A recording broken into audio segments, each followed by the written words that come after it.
안녕하십니까. 인문학연구소 인연입니다. 이번 시간에는 라이벌 대 라이벌 7번째 송시열과 허목에 대한 이야기를 해보려고 합니다. 7번째 예송 논쟁으로 불거진 송시열과 허목의 대립. 오늘 이야기할 예송 논쟁이란 정확하게 표현하자면 예절에 대한 쟁송, 즉 논쟁으로 표현하는 것이 올바르다고 할 수 있습니다. 하지만 일반적으로 예손 논쟁이라고 표현하기 때문에 그에 맞추어서 표현을 하도록 하겠습니다.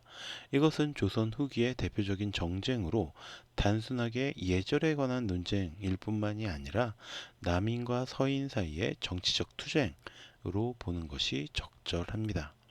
그리고 이 대립의 핵심에 송시열과 허목이 있었던 것이죠. 1. 정통 주자학을 유지하려던 송시열.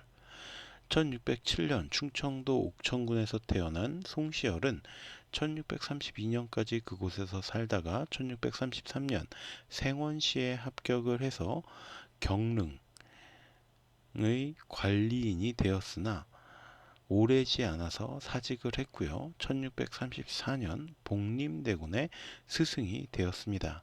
하지만 곧 병자호란이 일어나면서 인조가 삼전도에서 굴욕을 당하자 벼슬을 내놓고 낙향을 합니다. 이후에 복림대군이 임금이 되면서 자신의 스승이었던 송시열을 다시 조정으로 불러들였고요. 사헌부 장령으로 일을 하게 됩니다. 이후에 1649년 효정에게 아련을 요청했으나 받아들여지지 않자 사직상소를 내고 다시 낙향을 합니다. 이후 조정 신하들의 요청에 따라서 효정은 그를 다시 불려들였지만 조정에 돌아온 그는 다시 한번 사직상소를 제출하게 됩니다. 1650년 김육과 자신의 스승인 김집이 마찰을 일으키자 사직을 다시 한번 또 청하고 낙향을 했죠. 이처럼 그는 효종 재위 내내 효정과 일종의 기싸움을 펼쳤던 인물입니다. 그는 끊임없이 명나라와의 사대 관계를 유지해야 한다라는 입장이었는데요. 다분히 현실 정치에 어두운 이상론자의 주장이라고 밖에는 볼 수가 없었습니다. 당시 이미 명나라는 청나라에게 기세가 꺾여 있는 상태였음에도 불구하고 그는 의리를 내세워 명나라와의 관계를 유지해야 한다라고 주장을 한 것이죠. 물론 기본적인 현실 인식은 있었던 터라 청나라를 대놓고 배척하지는 않았다고 합니다. 하지만 명나라에 대한 이들의 사대의식 자체가 청나라의 입장에서는 굉장히 껄끄러운 것일 수밖에 없었죠. 물론 송시열은 정치가였기 때문에 현실에 대한 인식이 부족했다라는 것은 말이 되지 않습니다. 단지 정치적인 입장에서의 의견을 내세웠다라고 보는 것이 맞겠죠. 실제로 약대설화를 보면 효정이 북벌을 위해서 양병과 양민이 서로 방해가 되지 않을 방법을 물었을 때 다음과 같은 대답을 했다고 전해집니다. 재력을 사치 등에 낭비하지 말고 군수로 돌리며 보호법을 단위로 전국을 조직화해서 누락되는 민정을 없애고 3명 중 1명은 병사로 만들되 2명은 포를 통해 그를 경제적으로 지원하도록 한다면 농민에게 피해를 주는 일은 없을 것입니다. 이를 시행하기 위해서는 기강을 세워야 하며 이를 위해서는 국왕이 스스로 사심을 없애야 합니다. 약대설화 1659년 3월 11일 효정과 송시열이 독대를 하며 나눈 대화의 기록을 가져와 보았습니다. 즉 현실적으로 북벌을 실행하기가 어려우니 양민을 통해 국력을 키우는 것이 급선무다라고 판단을 한 거죠. 이런 점을 미루어 보았을 때 송시열이 현실을 제대로 파악하지 못하는 인물이었다라고 보는 건 좀 적절하지 않다라는 겁니다. 이 조선의 레오나르도 다빈치 허목은 실학의 기초를 닦은 인물이라고 할 수가 있습니다. 1596년 한성부에서 태어난 허목은 특이하게도 50세까지 벼슬에 출사하지 않고 오로지 학문 연구와 후인 양성에만 힘을 썼던 인물이라고 합니다. 송시열에 비해 많은 사람들에게 이름이 알려지지 않은 측면이 있긴 하지만 이황, 정구, 허목, 이익으로 이루어지는 근기 남인계보의 한 축을 당당하게 담당하고 있는 유학자가 바로 허목이었던 거죠. 그는 유학뿐만 아니라 서예와 미술, 역사, 시 등에 대해서도 뛰어난 재능을 보였던 것으로 알려져 있습니다. 정구에게 학문을 사사한 허목은 이른바 제야의 학자였다라고 할 수 있죠. 게다가 도가의 사상에도 깊은 관심을 가지고 있어서 73세에 도가 인물 열전인 청사열전을 저술하기도 했습니다. 그러다 사림을 정치에 참여시키려는 효종에 의해서 정릉 참봉에 제수가 되었지만 1개월 만에 사임을 했고요. 이듬해 내시 교관이 된 뒤에 조지서별자, 공조 좌랑 등을 거쳐서 용궁 현감에 임명이 되었지만 부임하지는 않았다고 합니다. 1657년 공조 정랑에 이어서 지평에 임명이 되었지만 사임을 청했고요. 사복시 주부로 옮겼지만 사직하고 고향으로 돌아갔습니다. 이처럼 벼슬길과 낙향을 반복하던 허목은 1659년 효종 승하 이후에 벌어진 예송 논쟁을 통해서 남인들의 영수로 우뚝 서게 되었죠. 3. 기해 예송. 앞서 이야기한 것처럼 1659년 효종이 승하하자 처음에는 사소했던 문제가 발생을 합니다. 바로 인조의 새로운 중전이었던 장렬 왕후가 어떤 복식을 갖추어 입어야 하느냐라는 것에 대한 것이었죠. 효종이 복림대군이던 시절 그의 형이자 인조의 맏아들 소현세자가 의문의 죽음을 맞게 되었고 당시 어머니가 이미 상복을 입고 큰아들에 대한 장례를 치렀었습니다. 그런데 이제 둘째 아들이자 왕이었던 효종이 죽고 나자 예상치 못한 문제가 발생되었던 거죠. 국조 오례이, 국가의 기본 예식인 오례, 즉 길례, 가례, 빈례, 군례, 흉례에 대해서 규정한 이 예법서는 물론이고 경국대전에도 둘째 아들이 왕위를 계승하였는데 먼저 승하하고 어머니가 생존하여 상복을 입어야 하는 상황에선 어떻게 해야 한다라는 규정이 없었던 것입니다.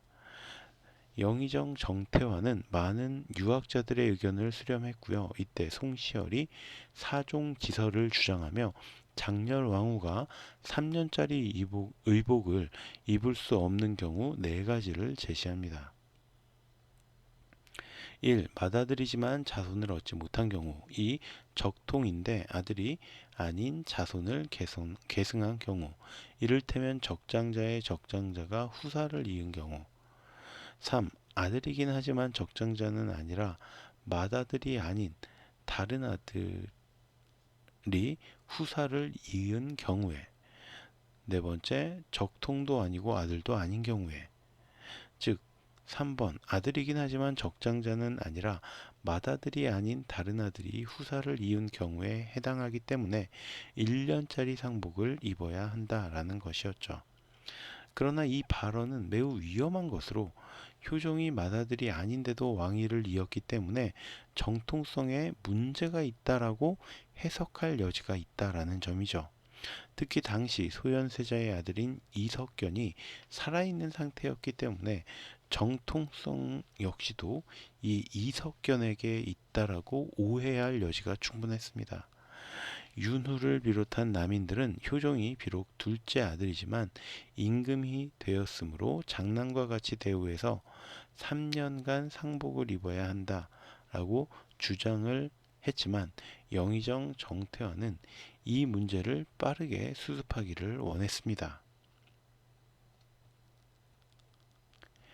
특히 정태환은 송시열이 한 발언의 위험성을 파악했고 서인의 의견에 따라 효종이 조대비의 둘째 아들이므로 성리학의 예법에 따라 1년 동안 입는 상복을 입는 것으로 동의하게 됩니다. 이것은 주자가 정한 장자가 죽었을 경우 부모는 3년 동안 장례의식을 갖춰 입어야 하고 차남 이하는 1년간 해야 한다라는 주자가래의 예법에도 해당하는 내용이라서 별 문제 없이 결정이 되는 듯 했습니다. 그러나 1년이 거의 다 되어가던 3월 끝난 줄 알았던 이 문제를 허목이 다시 제기하게 됩니다. 허목은 차남이라는 효용의 가족적인 지위보다는 왕이라는 지위가 우선돼야 한다라고 인식했기 때문에 효종의 왕통을 인정하면 효종의 장래에 조대비가 3년복을 입는 것은 당연하다라는 논리를 내세웠습니다. 실제로 효종의 왕통이 적법하다라는 점을 인정하는 사람들은 서인임에도 이런 허목의 주장에 동조하기도 했습니다. 이에 송시열은 다시 그럼에도 불구하고 효종이 장자가 아니기 때문에 1년 상복을 입는 것이 맞다라고 주장을 했고 서인들도 그를 옹호하기 위해서 국조 올해의 내용인 아버지가 아들의 상에는 보통 기념복을 입는다라는 내용을 근거로 들어서 1년 상복을 함께 주장했던 거죠. 즉 이전까지 조선의 왕가에서 아들을 위해 부모가 3년 상복을 입은 전례가 없었다는 점을 내세운 것입니다. 이로써 장렬왕후가 어떤 상복을 입느냐라는 문제는 효종의 정통성을 부정하는 송시열과 서인들이 역적이 되느냐 아니면 억측으로 서인들을 모함한 윤선도가 억적이 되느냐의 문제로 변질되었습니다. 그러나 인조반정 이후에 정치 권력은 서인들의 손에 있었고요. 남인들은 일종의 소수 야당에 해당하는 정도였습니다. 송시열의 주장을 꼬투리 잡아 남인들이 서인들의 힘을 약화시키려고 했지만 새롭게 왕위에 오른 현종의 입장에서는 권력 집단인 서인들의 손을 들어줄 수밖에 없었습니다. 결국 현종은 윤선도를 귀양 보내고 1년짜리 상복을 입는 주장을 채택해서 예성 논쟁에 막이 내리게 됩니다. 서인들 측에서는 송시열과 송중길 등이 대표적인 논객으로 나섰고요. 남인 측에서는 윤후와 윤선도가 대표적으로 나섰습니다. 그러나 이들의 뒤에 사상적 기반이 된 인물이 있었으니 바로 그 인물이 허목 되겠습니다. 따라서 이 논쟁은 서인의 대표였던 송시열과 남인의 대표였던 허목의 대결이라고 볼 수 있었던 부분이죠. 허목의 사상은 이후에 성우사설을 쓴 이익 등의 실학사상에 영향을 주었고요. 이에 반해 송시열은 국가도덕을 주창해서 조선이 문화국가로 발전하는데 견인차 역할을 하게 되었습니다.